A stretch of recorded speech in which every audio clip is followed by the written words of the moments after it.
Good day and greetings. This is Dr. Charles Cotter. I'd like to welcome you to episode 2 of the brand new series, Power Skills for Leaders.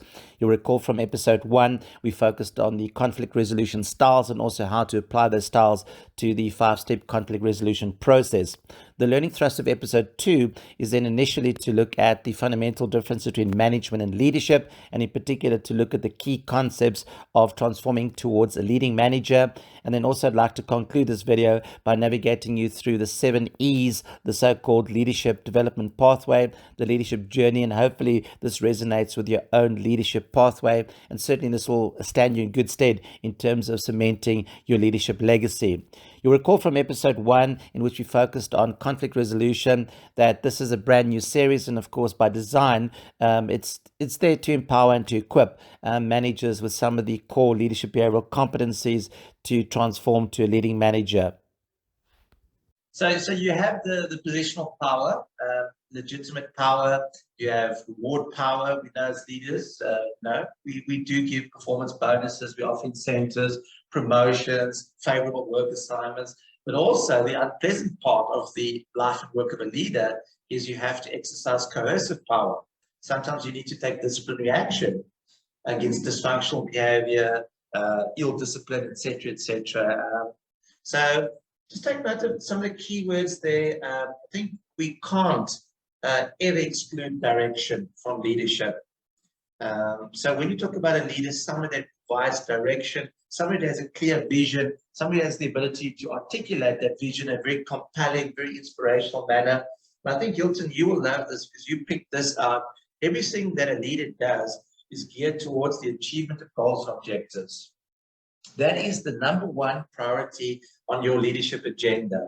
If you are serving any other purpose as a leader, I'm saying to you, sir, man, with all due respect, you may be misguided. But it must be mutually beneficial. It cannot just be Certec benefiting from your leadership. Your team members must also feel that they are the benefactors of this exceptional leadership, the goal achievement, because they are after all contributing to the achievement of those goals and objectives. A leader, you cannot do this on your own. I think we all agree in that regard. And for me, if you held me to gunpoint and say, well, what is your one-word definition? What is your one-word association to leadership? There's my choice of word, influence. Because I would go as far as saying the 3 critical success factors for any leader. Number 1, I've said it, credibility. I think that's your number 1 asset. I would say number 2, a leader without a vision is not a leader, in my opinion. Because what's the direction? What are you leading us towards? You can't just, talk about pie in the sky. You cannot talk biblically about the land of milk and honey if nobody knows where that destination is. And thirdly, influence. A leader without influence, in my opinion, is not a leader. And the influence must emanate from personal power. So your communication skills, your charisma perhaps, your interpersonal skills, your emotional intelligence, Hilton, your ability to connect with people, that for me is vitally important. And of course, like we said, that will enable the team members, the followers, because a manager has subordinates, a leader has followers, to willingly strive to accomplish those very same goals and objectives. In this case, it's a business leadership definition, but it could be in a different context. We all have different spheres of leadership. I think most of you, if not all of you, if I remember correctly, you're all parents.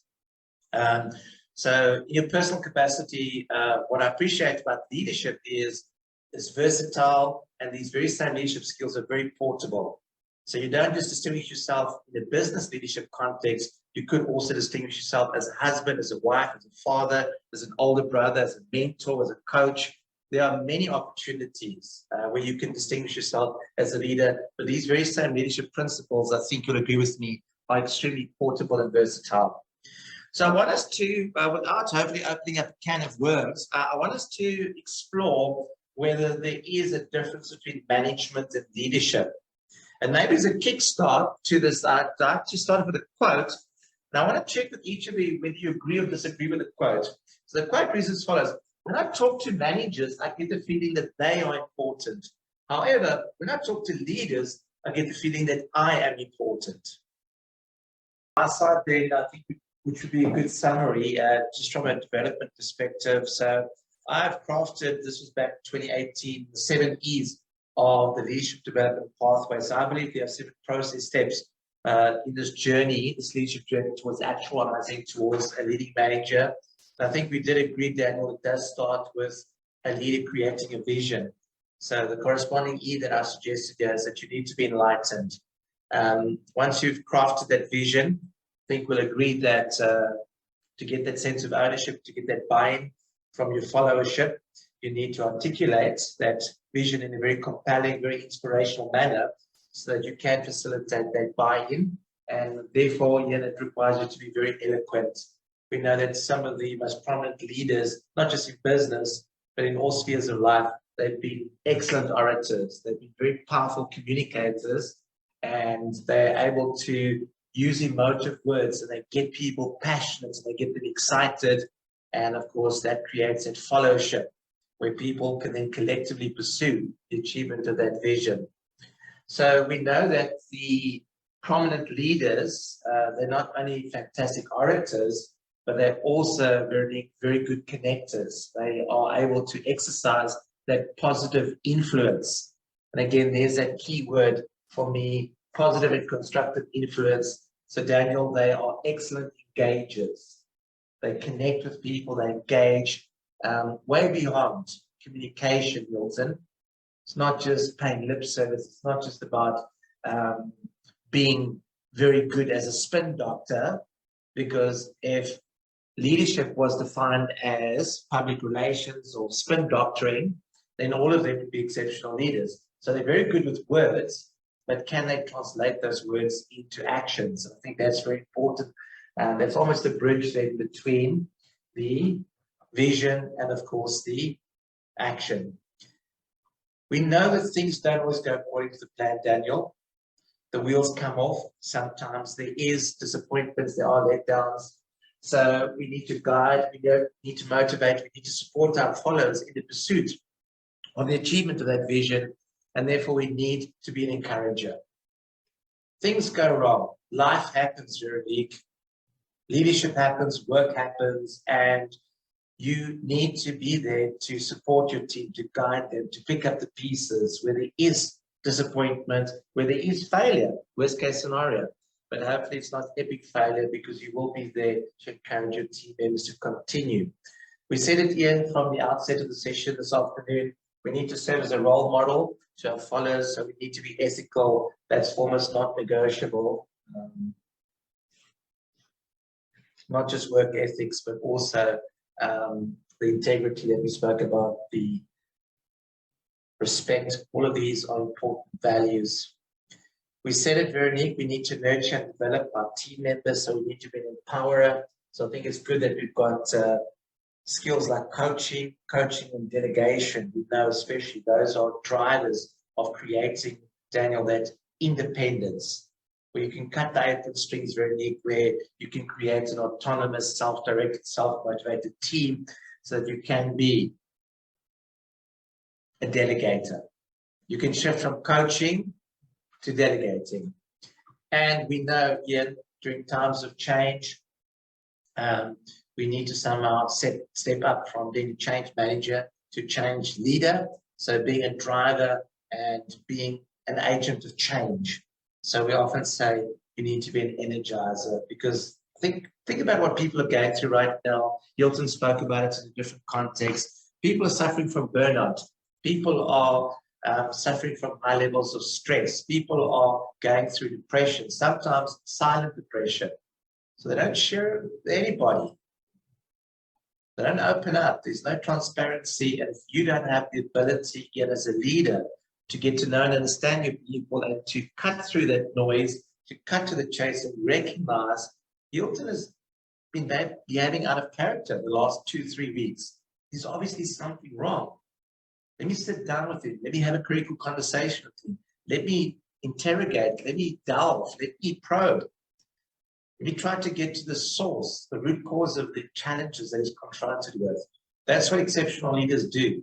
They energize people. We said it earlier, Daniel.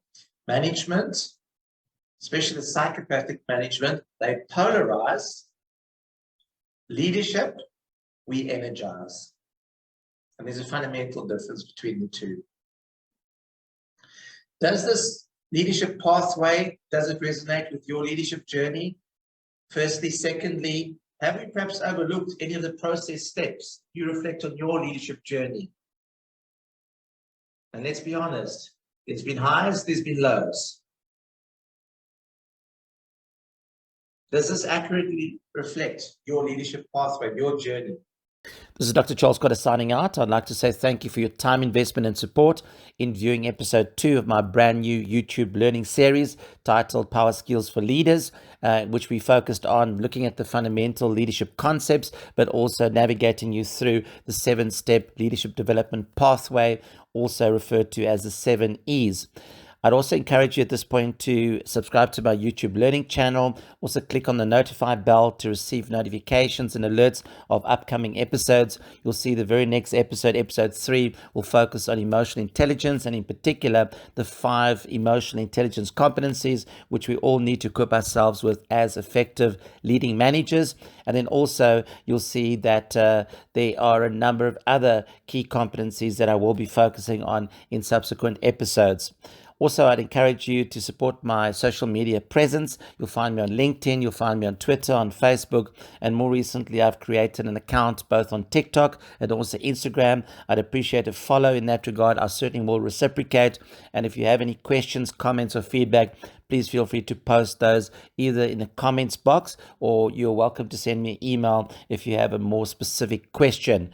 I would certainly encourage that and certainly respond to any of those comments and questions. This is Dr. Charles Cotter signing out. And again, I'd like to say thank you for your support and your active social media presence. And I also encourage you to continue this leadership journey in applying some of the foremost power skills. Thank you. Goodbye.